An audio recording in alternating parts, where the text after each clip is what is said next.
Hey everyone, Miacidae here, welcome back to Darkest Dungeon. So, today the plan is to go and fight the Fulminating Prophet in the runes. It's the veteran version of the Prophet who has the Article of Amberblight for me. Now the reason we want this is it has a plus accuracy, if I'm being totally honest. All the other stuff on this is just bonus. Because just a very quick scroll through my trinkets here, for those of you who know which trinkets are what, there are not very many of them here that just give straight plus accuracy. So I've been making do with very few trinkets that give plus accuracy where I can. So that's the goal for today, is to get this because it can be very good for the Judicator who doesn't necessarily have the best accuracy. If I go down to them really quick, at level 4, Dual Convocation only has 100, which is their main move I actually use, which in Champion might have a tendency to miss every now and again, which I would really not like. So, that being said, the party for today. It's a little bit of a hodgepodge, but I think we're going to have some fun with it. There's some interplay between the trinkets, the heroes, and what they all can do. So actually, I'm going to explain starting with row 3 and 4, then move into the other two. So I think everyone by now knows the main thing that Prophet does is that incoming rune attack, or foreseeing rune, whatever it's called, where he calls the rubble down on you. And to mitigate that, I have two people that are going to be putting minus accuracy on him, so he doesn't really hit us. So that's going to be the Windmill Chakram on Esmeralda, the Omen Seeker. Minus 16 accuracy per hit and time it actually affects, and stacking this up will just mean I pretty much don't get hit. It also bypasses stealth and de-stealths things along the way for me, and there are a few things along the way to the boss that will stealth themselves. Otherwise, if I get enough of the minus accuracy and want to go into other things or just run into like a bigger fight, I have Sapping Charge, which is minus 28% damage on the boss, or higher damage things, or I have Undercut, which is minus dodge, minus speed. I also have Entangle, which is just minus debuff resistance as well as a pull. Now for her trinkets, I have Maciac's Head. This ups her debuff chance, so instead of having 130, I'm going to have 165 debuff chance. And on attack hit will debuff the target to have minus 8 dodge while they are blighted. Both Corbin can blight, and technically Esmeralda can, because with on attack hit, she will do a 1-for-3 blight. She will also do a little bit extra damage and crit versus bladed on subsequent hits. Next up we have Corbin, our Aesthete. He's mainly going to be using L Light, which is minus 18 accuracy a hit. This also ups my torch. So stacking that is roughly minus 34 accuracy a round if both hit and have a debuff attached to them. Otherwise we have Valor for transferring blight and mark, or just blighting a target, Protector of Beauty for a guard, clearing stun and putting a riposte on Corbin, and Falling Light to do a AoE just damage. Corbin is also my Scouter and Disarmor, and he has Bold and Brash, the trophy we got a little bit ago. This ups his debuff chance by 30%, ups his accuracy on the first round, and actually ups his speed, so he will have 10 speed, so he can really lower the accuracy or put Valora on for a pretty heavy blight. So now knowing that these two are going to be doing a lot of minus accuracy, potentially marking with Corbin, we have Baldwin, the Leper. Now he has Chop, Hew, and Purge, upping his accuracy, knocking enemies back, clearing the enemy corpses. I do also have Intimidate, bypassing and de-stealthing enemies, lowering their damage, and minusing their speed. Now we do have the Petrified Amulet on him, so Intimidate will also mark his target. Now Petrified Amulet makes it so he can't be marked, so Intimidate does not mark the Leper. However, Petrified Amulet also gives him plus 10 accuracy and 66% damage versus anything that is marked. So if Baldwin or Corbin mark anything, Baldwin is going to be doing a lot more damage. Now just in case we're not attacking anything that's marked, we do have the focus ring on, so he has more accuracy and crit, minusing the little dodge he does have. Then finally Huang Qi, just because, well, he's been doing really great, and I thought just in case that mark does go off, we have someone else that can do damage versus marked. Gonna be using a slightly different setup on him. So we do have the Azure Dragon's Claw, which is damage versus HP above 80%, damage versus marked. We do have Feign Retreat with the trinket that changes it slightly, so this will just be an activate riposte minus dodge. And we do have Age of Dragon Ascension, which is plus crit versus marked, plus damage versus marked. More damage the further back the enemy is, more crit the further back Huang Qi is. And on enemy kill, buff the party for plus speed plus accuracy for 2 combats. We do have the 6 General's Head, so riposte gains plus 100 armor piercing plus 40% damage, and Feign Retreat will not move us back. Then on monster kill, debuff all enemies for minus 10% damage, and we do have Lucius's head on, so based on how his last run went, he already made that deal. So plus 25% damage for minus 17% death blow chance. He has a 50-50 death blow chance now. But then the last skill he has is Towering Presence. So I figured in the boss fight for the Prophet, or anything else we might run into that's kind of bigger, this can give him a damage block if he's in rows 1 or 2, which I plan on using him in. And when he uses this, it will buff the entire party for plus 27% damage. So not only will the ones pelting the boss for minus accuracy do more damage, but Baldwin will do more damage to pelt the pews down, which I plan on breaking all of them. So that's kind of the plan. We'll see if this actually works, and we'll get to it and have some fun. This raving creature had to be silenced, but doing so proved maddeningly impossible. How had he survived the stockades, the icy waters, and the knives I delivered so enthusiastically into his back? How had he returned time and time again to rouse the townfolk with his wild speculations and prophecies? The echoes of his mindless tittering reverberate maddeningly. Yeah, he's going to be in that lower left. So just so I don't have to come all the way back to the upper right, I'm going to go here. But then we're going to go to the boss, and then depending upon how we look afterward, we'll go do the rest. I'll come back for this, just because that's minus stress. This will also let me see how the party kind of flows. So Undercut and Windmill Chakram do the most damage. I'm going to lower their accuracy rather than their damage, just so they are less likely to hit me.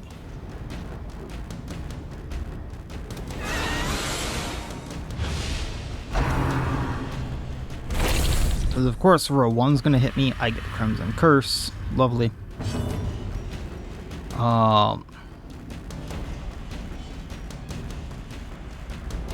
Azure Dragon Claw, we take 1 out, but we can Feign Retreat, lowering some dodge here. Then they all go at Huang Qi and probably get taken out.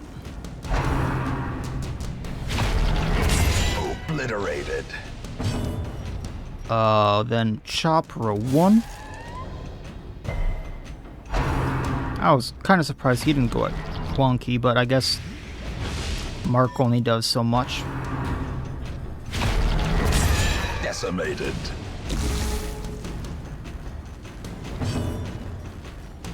Windmill Chakram 2. Lower that accuracy.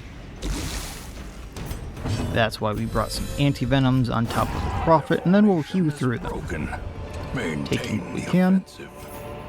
Heal up a tad. Gotta be a little careful with that because I'm not gonna find too much food in the runes, but we'll see what happens.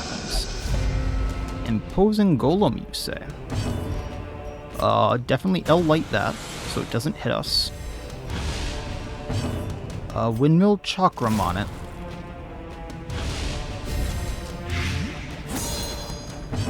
We're going to chop onto the Observer, because I want to take him out before he buffs either of them.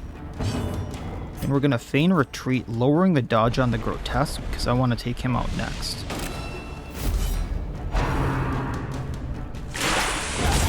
There we go. Sword form. So no damage reflection, I believe. How quickly the tide turns. And let's do...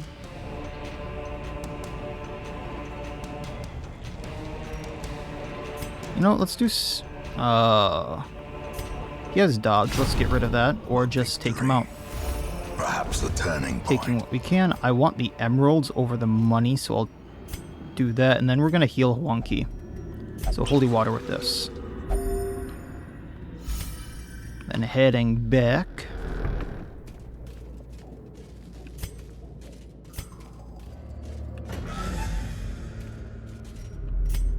Just for my sanity, I'm going to stack those. Torch up. Fight. This one shouldn't be bad. Just Bone Jailer, Conscript, Terrortooth. We want to L-Light.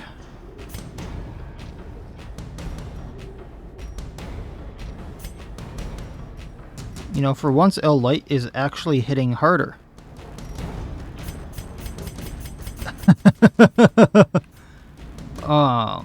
Yeah, so we're going to L-Light on the Jailer, just because he can hit harder.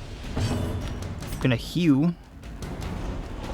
Hopefully taking out the Jailer, hoping to take out Conscript. Destroy. There we go. Windmill Chakram, hitting the Bone Conscript, because if he lives, then he has lower accuracy. As the fiend falls, a faint And we're gonna feign retreat onto... No, we're gonna Towering Presence here. That gives him an Aegis, that buffs everyone's damage.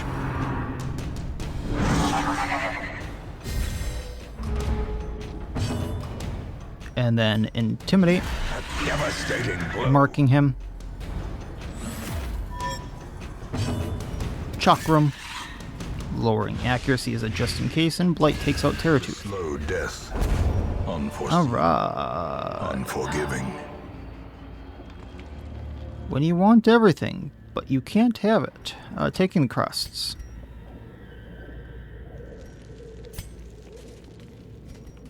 Assuming that Omen Seeker is actually better here. But we have a 75 on Corbin, so we're going to take that chance. Really should not be risking that, but... 80 on Esmeralda. Ouch. By foul invention. Okay, a little food to heal that. Torch up here. I don't think anyone has anything for bags, so it doesn't really matter who looks. A handsome reward for a task well performed. Alright, so like I said, I'm going to come back to all the branching paths after the boss.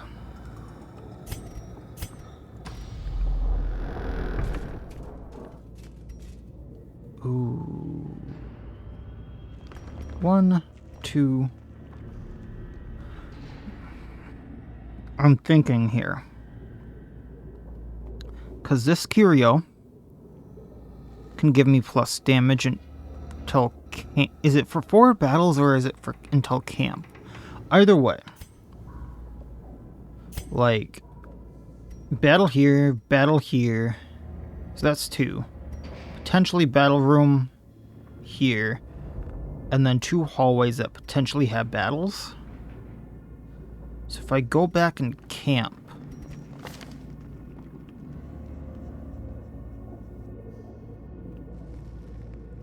I have a prevent nighttime ambush. I have things that would significantly help me out for the boss.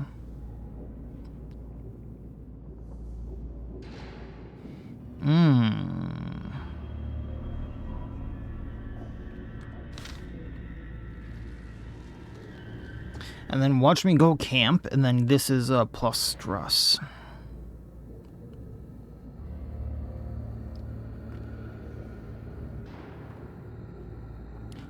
But on the other hand, if I can get this on either Baldwin or Huang Qi, getting those pews down would be so much easier. I'm gonna risk it. I want to preface, I know how stupid this is, because I don't know what's in these last little bits. But we're camping. Peace for the health and the stress. The battle may yet be won.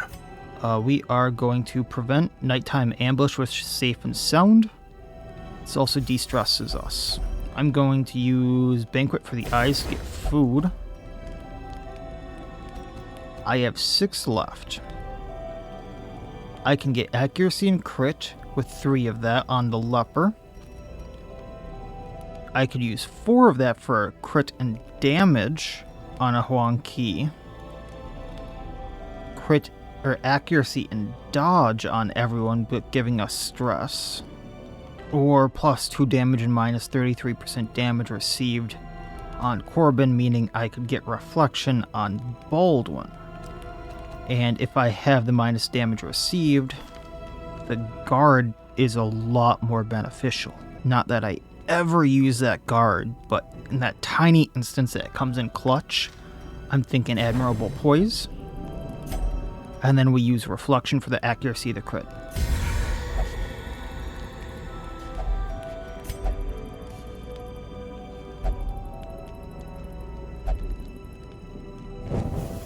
The match is struck. Okay, let's see how stupid of a choice this was. Baldwin. 30% damage until camp, we got it.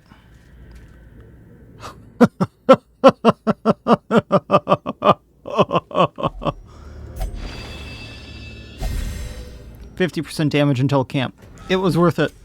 The light. It was worth it. Promise of safety.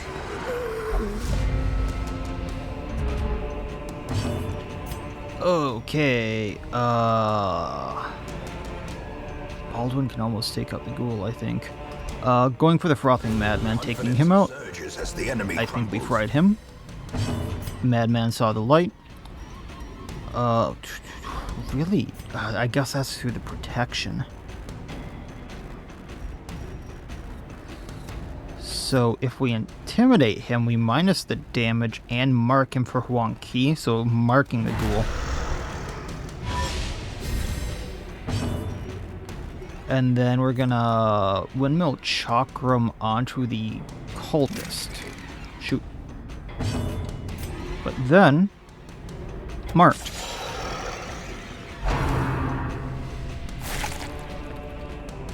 You can tell that was worth it. At least we didn't take damage.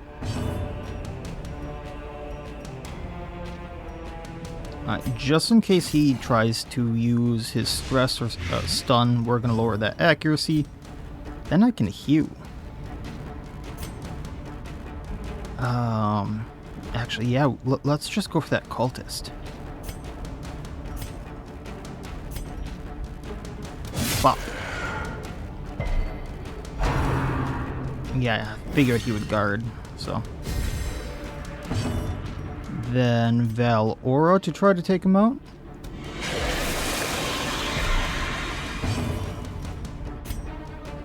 If we Ascension, we get the buff. Press this advantage. Give them no quarter. It's not much, but it is a tiny little buff. This is what I didn't want to have hit us, but it's at the end of the fight. And we resisted. Bonk. The bigger the beast. Okay, default party order, take what we can. Kind of surprised it was everything. Since we're stacking buffs on Baldwin anyway. Protection and dodge until camp.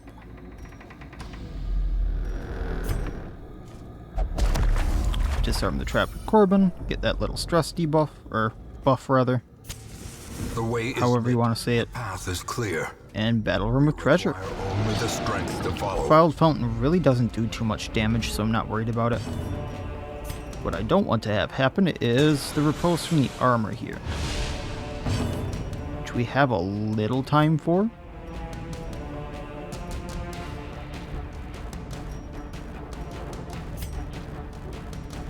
So I guess Windmill Chakram him as well.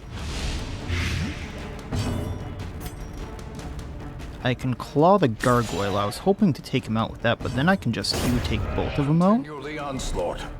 Maybe not, but the Ardent armor is going to go down. Or not. I was thinking the Ardent armor would go down before it had an action. So I was thinking it was going to guard repost the fountain and then go before its next action, but I guess not. But Hugh takes it out again, just fountain left. Lower accuracy so I don't get hit. Lower accuracy again. Minus 34 accuracy there. We can claw him. 13 health left. Lend a hand. And it still hit us. Wow.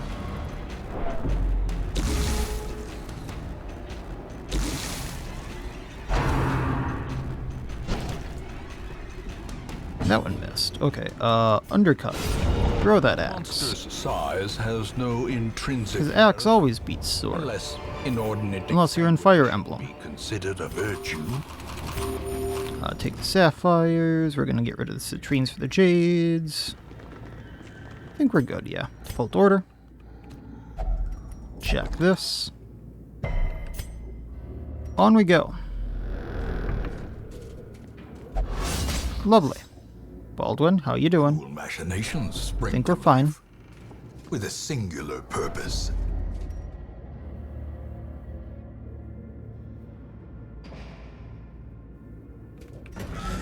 In we go. Come on. Think we're fine.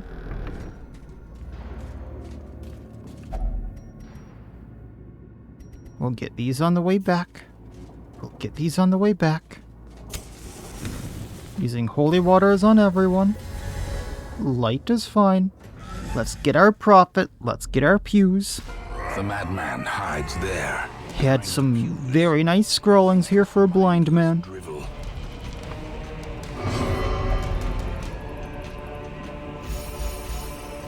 I was hoping that would be a buff, not the de-stress, but alright. I'll light him. Lower that accuracy so when these fall down they don't hit us. I think that's how it still works. Minus accuracy again. Chop through one.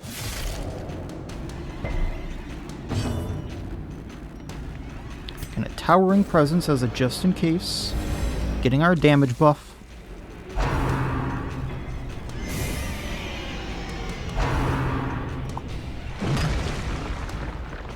Rubble of Rune Mist. I love it.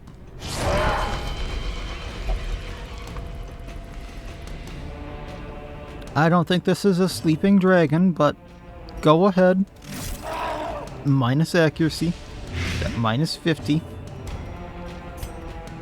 If I heal, we still take out the pew and on to the next one. Lowering his accuracy again. Do I really need to lower the accuracy more than 50? Now we're going to Valora.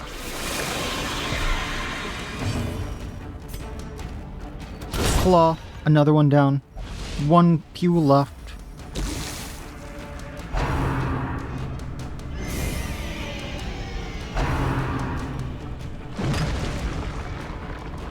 Okay. Omen Seeker. Impressive. Almost got through that pew. Start lowering that accuracy again. Make the blind man blind. You know, if I Asia Dragon Ascension, we get plus accuracy now that we're gonna need it.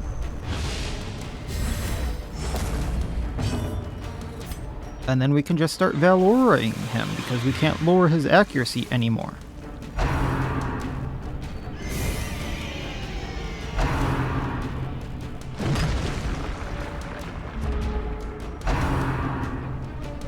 Now he wants the back row. Stone and blood. Oh wait, can I not hit row 1? Oh, I did not think that one through. Chopping him.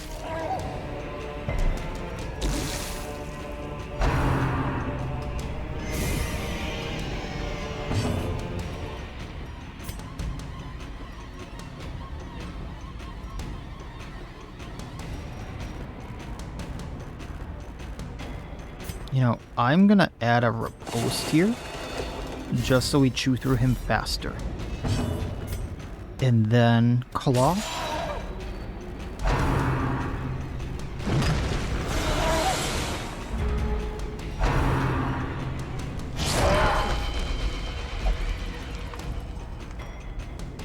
Still got minus 32 accuracy.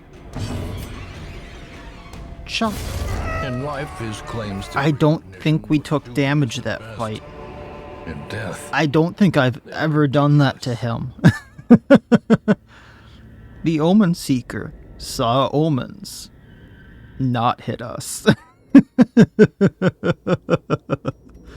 Alright, so we can get rid of a stack of torches here. Oh, the pews don't stack. And purpose is made Oh, what is this?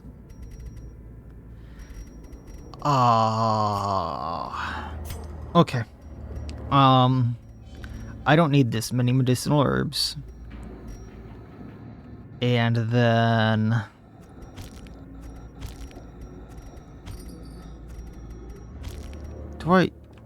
Do I really need the holy water? I mean, there was a thing that could get me loot. The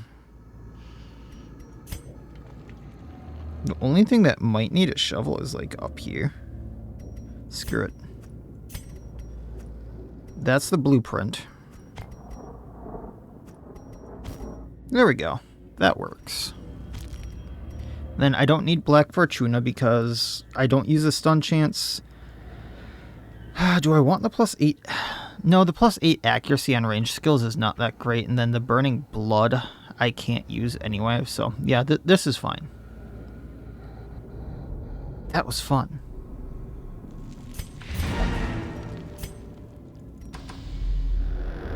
Alright, so key. What do we get? Gold that I can't hold. You know, I'll be greedy and get rid of the bandages stupidly. I do want the deeds. I don't think I needed medicinal herbs for anything I saw so far. Hunger check is fine. You know, she has a better chance than Corbin. Why has she failed almost every single time and not Corbin? I'm just saying. I'm pointing it out. Like, why?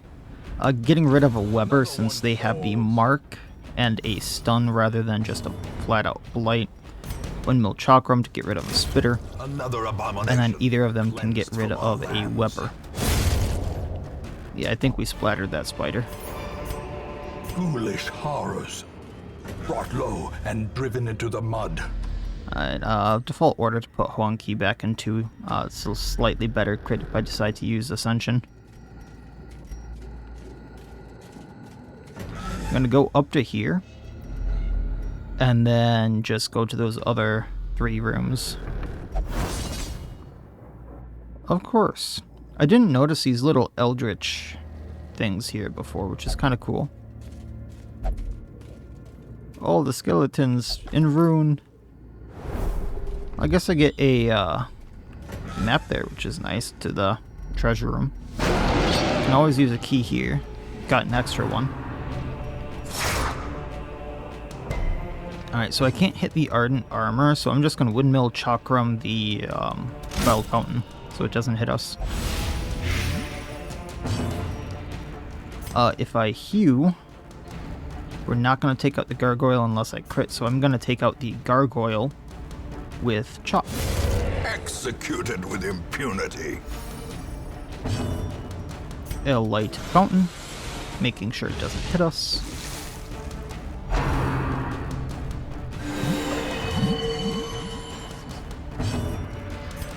We can claw onto the armor.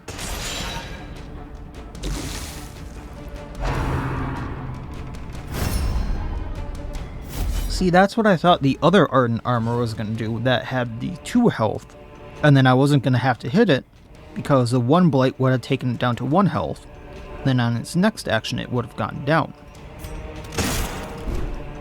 But no, that one wanted to live. Oh, it actually hit us with that minus accuracy, huh? Valora, he goes down. Just armor left.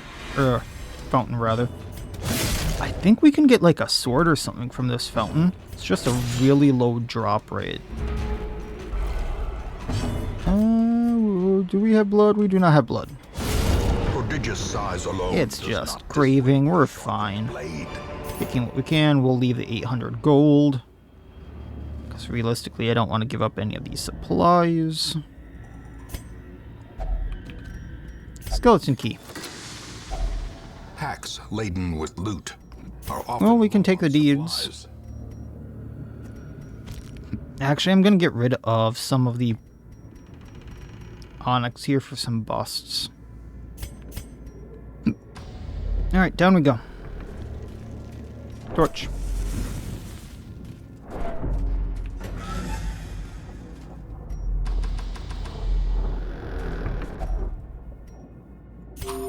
Does anyone have much stress? I mean, we can do it just to keep it in check because I want to get rid of the holy water. But realistically, like, there's not much. Kinda surprised. Oh, I don't have, I don't have bandages anymore. Well, I'll keep that one in mind. I can take the gold for now, but I'll probably get rid of it for something else. Hey! I've been calling them the Lost Legion, but it's actually like Lost Crusade or something, isn't it?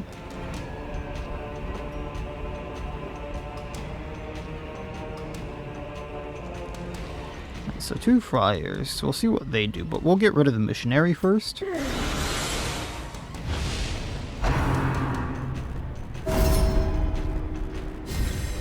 So 1 friar guarded. They're healing the one I went at, so they're playing smart this time around. Chakram, let's go at the missionary again.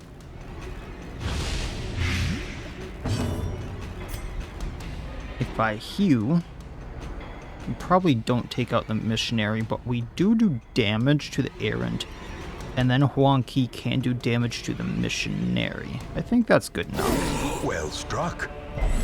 Oh, he's not going to go down because of the restoration.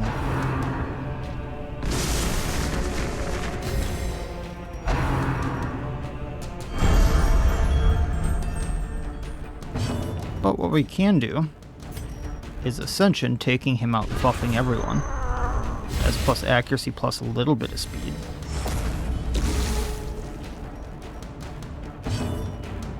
Then, if I want to hit 1 and 4, I believe I can just hit, or the Errant, I can hit 1 and 4. Which, he's the next on my list.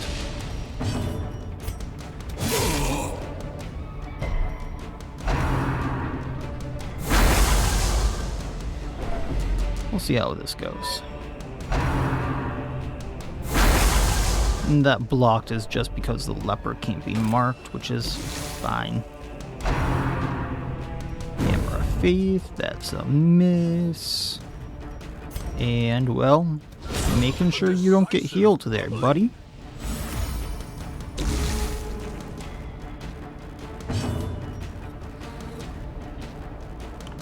Who do I want to go at? Since these two can easily take out the 1 and 2, I'm gonna start range attacking the Mendicant in. I'm kinda surprised it hit me there. Chop.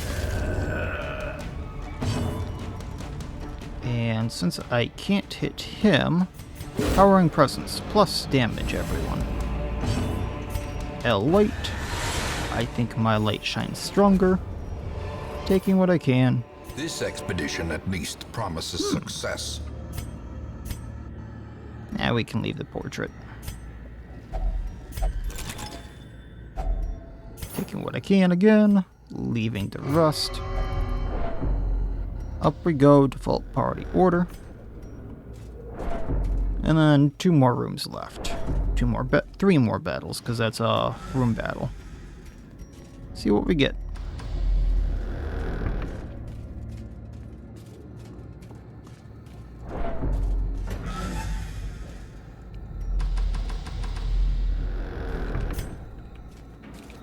I didn't think I had holy water left, but good thing I saved it. Finding the stuff is A only few more the first busts. test. I don't remember what I need those for. Home.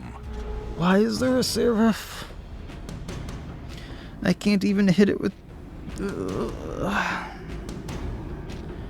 There's so much to deal with in this fight. I'm gonna take a lot of damage this fight. So... Yes, Bear, I'm trying to think, honey. Do you need foodies? I'll deal with this fight once I get the cat food. She is becoming such a princess. Like, in the past month, she's developed this thing where she will make me... She's always made me walk her since I moved to this house to the food bowl. But in the past month, she will walk to the food bowl, which is an automatic food dispenser, by the way, so there's always usually food in the bowl. And then make me press the button, even though it's full, to dispense more food. I don't know why. So this fight, I think the best way to go about it, because the marksmen become somewhat useless if they're forced into rows 1 and 2, which probably is the best case scenario.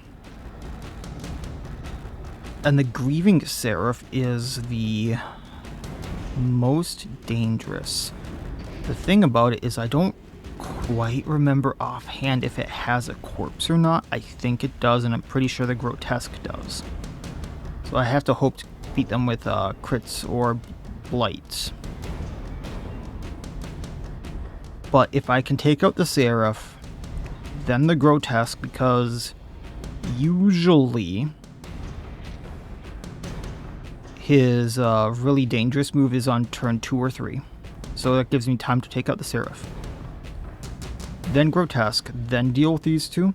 But they're still going to be shooting me quite a bit with Quarrel.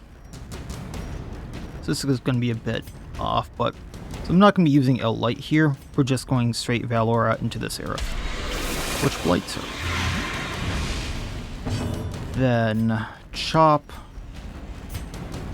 Yeah, Chop might directly take her out, which is what I want to bank on. A powerful... Thank you.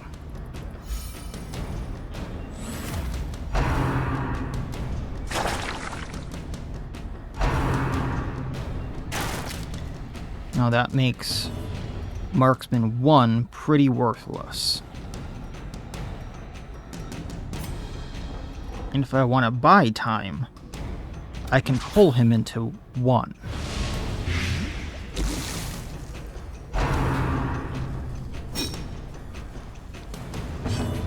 Now, we need to take out the Grotesque, which I wasn't thinking we would do that because of the protection, but that's fine. Taking out Marksman in 2.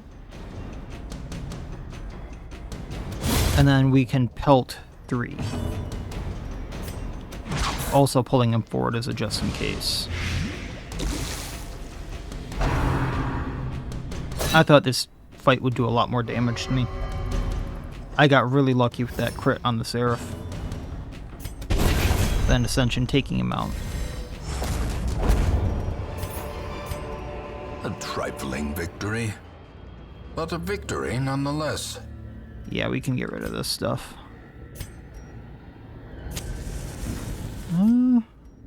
Yeah, I don't want to go low light for these last 2 fights. Just because if they get nasty, it could go downhill quick.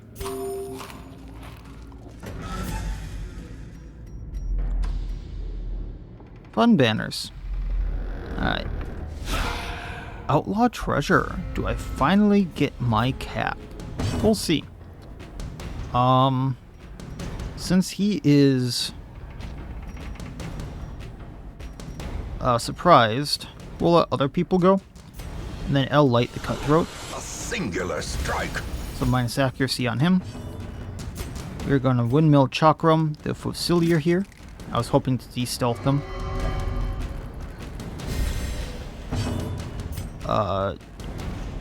If I heal, we might even take out the Treasurer. Nope. But that's 1 down. Claw almost certainly takes out Treasurer. That was an 85% chance. How?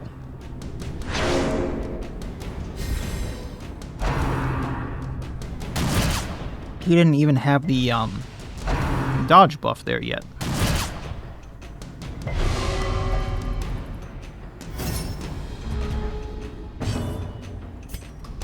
Well, now we gotta go for him. Like, everything at him. I'll take the damage from the Fusiliers. Hew this. Does he still get away if he's in 3?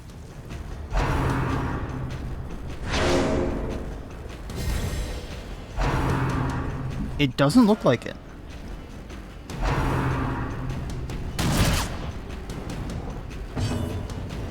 We can go for the Ascension, trying to hit him. And then L light on him. So if it hits, we finally take him out, and then it's just these two. Chakram, Fusilier, lower accuracy because the AoE on 2. Hew, there we go. Masterfully Hat? executed. Not that I need it, but hat? No.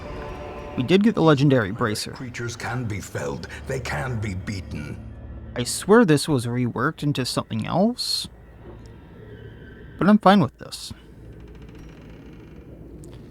So taking what we can.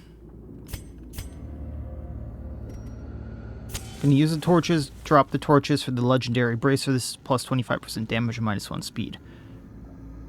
Yeah, we'll take this. You know, come to think of it, wasn't there another mod that reworked Focus Ring, or was that the previous version of Trinkets Plus and they put it back to this? So I remember Focus Ring working very differently as well. Then we'll take the minor antiques over, like, the gold stack, because that's worth more, and get rid of the rest. Moving on along. Not gonna do anything with that. He's fine in wasting, because we only have this left. Last room, then we're out. Surprise on them, so we'll get rid of the gargoyle and the grotesque pretty easily. Make the fountain go down on accuracy. Now this worked a lot better than I thought it would. Well, we'll get rid of the gargoyle then. Be gone, fiend.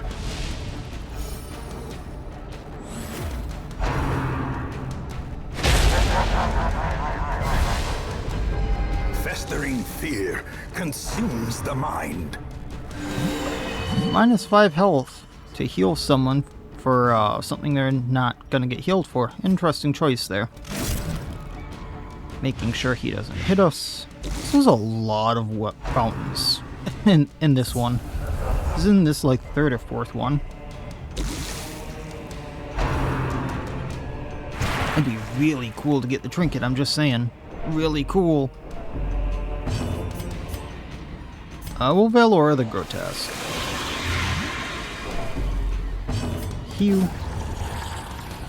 And just fountain left, so we'll Ascension getting back in place.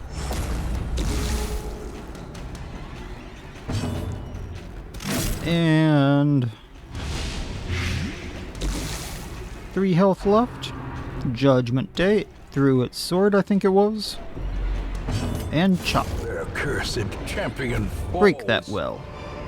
Right, taking what I can. We'll get rid of the citrine for the busts once again. I don't need anything else here. I'm not going to get rid of anything for these. Check the sarcophagi. Only 1,000 gold. We're out. We're done. We had fun. Baldwin can go get his blood. Got the Article of Amberblight for beating the Prophet. That was the promised trinket. We did get the Consecrated Pews here, so that's another 7,500 gold. Kinda surprised we only brought back 1,700, all things considered. Grand total of like 24,000, something like that. Got another blueprint, which I haven't checked if I have enough to build anything in a hot minute. 21 busts, 20 crests, 6 deeds, not too bad, not shabby at all. Baldwin hit level 5, Wonky hit level 5. Baldwin is not allowed to visit the brothels. Oh, that's fine. Quick draw, so +4 speed on first round, which is kind of nice considering he is slow. Syphilis on Esmeralda. What was she doing in there? I don't want to know. An Irrepressible on Corbin, so +5% virtue chance. In time, you will know the tragic extent of my failings. Nothing I'm really looking for. No bandwagon, nothing. Sanitarium, Esmeralda, go get yourself checked out, please. Thank you.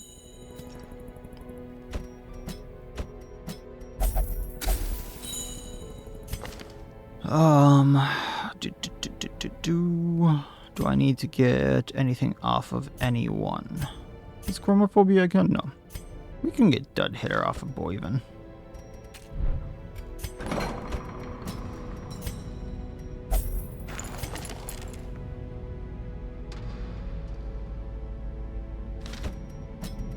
So I think that was it for the actual veteran bosses, if I'm not mistaken. Which means just leveling people up. I have like 1 or 2 more apprentices, and then a lot of veterans to level up, and then it's all champion stuff from here. And then,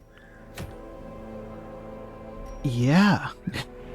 I mean, there's a lot of champion bosses, so I'm gonna spread. I've hardly unlocked any of them, so I'm gonna spread a lot of the content around. Like, I haven't even unlocked a single boss for the champion in Runes Cove or the Weald. I do have 1 in the Warrens, I do have 1 in the Sunward Isles, but I don't have any in the Farmstead either, or the Courtyard.